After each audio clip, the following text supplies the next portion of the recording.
Anybody knows why there is a need of collecting data? Suppose we have a data about the runs scored by different Indian batsmen in a cricket match.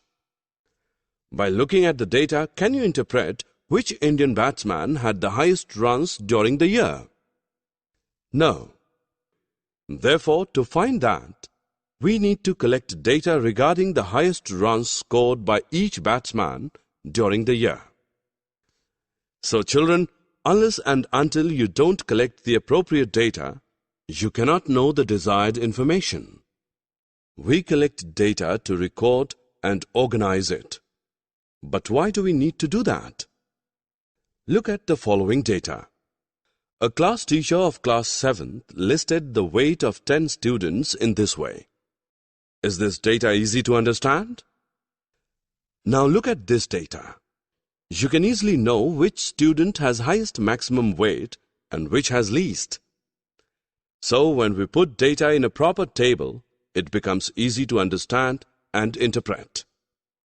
We can put many kinds of data in tabular form. Rahul spends on an average of about 2 hours daily for his outdoor games.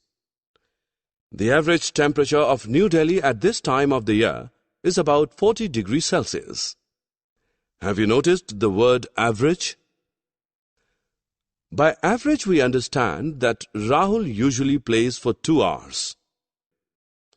On some days, he may play for less number of hours, and on the other days, he may play longer. Similarly, the average temperature of 40 degrees Celsius means that the temperature of New Delhi at this time of the year is around 40 degrees Celsius. Sometimes it may be less than 40 degrees Celsius, and at other times it may be more than 40 degrees Celsius. Thus, we realize that average lies between the highest and the lowest value of the given data. Different forms of data need different forms of representative value to describe it. One of these representative values is the arithmetic mean. Come along to learn about it. The mean is just the average of the number and it's easy to calculate.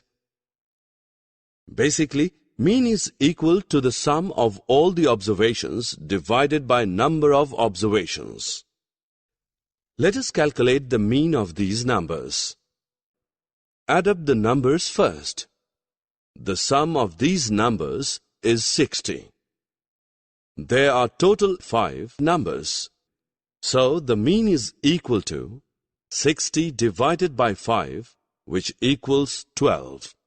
Therefore, the mean of the above numbers is 12.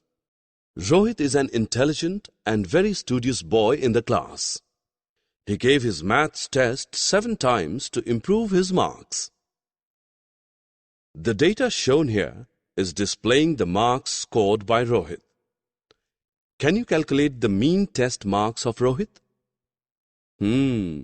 Let us first add up the marks, and the sum is 300. We know he gave maths test 7 times. So the mean marks of Rohit are equal to 300 divided by 7, which is equal to 42.86. The range of a set of data is the difference between the highest and lowest values in the set. To find the range, first order the data from least to greatest. Then subtract the smallest value from the largest value in the set. So children, now you can also find the range of any set of data. 5 participants completed their swimming race. Can we calculate the range of swimming time from this data? Yes, it's simple. First, order the data from least to greatest. Now subtract the least value of time from the highest. So the range of swimming time is 3.9 minutes.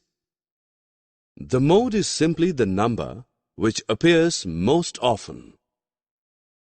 See this example. We have few numbers here. How can we find out the mode? To find the mode, we need to first put the numbers in order, then count how many of each number. Now, see which numbers appear most often. In this case, 8 appears 2 times, so the mode is 8. Look at this data. It shows the height of 25 children in a class. Let us find out the mode of their heights. It's quite easy. First, put the numbers in order and put it in a tabular form.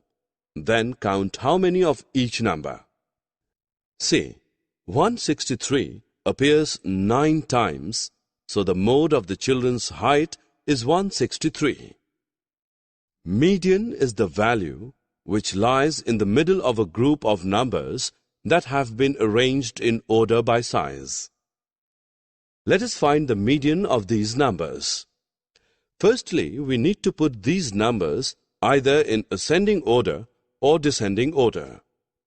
You can see the middle number is 12. It has 3 numbers to its right and 3 numbers to its left, so the median is 12. The Goenka family has 5 children, aged 9, 12, 5, 18 and 15. What is the age of the middle child? First of all, we should order the children's ages from least to greatest. Definitely, the age of the middle child is the middlemost number in the data set, which is 12. Likewise, you can find out the median of various data. Pictograph. Representing numerical data by using pictures or symbols is called a pictograph.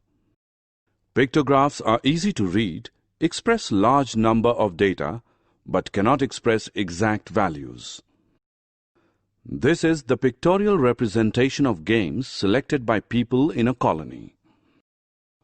Bar graph. A bar graph is another form of graphical representation of data, showing quantity of data according to the length of the bars. These bars can be either horizontal or vertical. This bar graph represents ages of different animals.